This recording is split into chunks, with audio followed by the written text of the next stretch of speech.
সহযোগিতায় আজকের এই খেলাটি এখানে বাস্তবায়িত হয়েছে এবং সহযোগিতা করেছেন যারা অন্য সবাইকে আন্তরিক ধন্যবাদ জানাচ্ছি।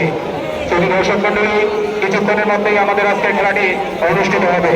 আপনারা জানেন যে এক প্রান্তে রয়েছে হলুদ জার্সি পরিহিত নাইজেরিয়া একাদশ।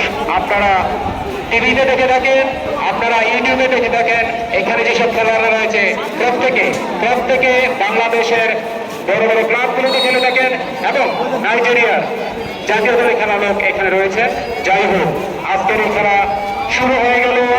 আমি মোমেন খান আহ্বান জানাচ্ছি ধারাভাষ্যকার কবিরকে আজকের এই খেলা ধারাবিবরণী শুরু করার জন্য। ধন্যবাদ, অসংখ্য ধন্যবাদ শ্রদ্ধেয় জনাব মোমেন খান আপনাকে। শুরু থেকেই মহমহ আক্রমণ কিন্তু শুরু হয়ে গেল। শ্রীজাইল মোহাম্মদপুর গ্রামবাসীর উদ্যোগে বন্যার্থদের পুনর্বাসন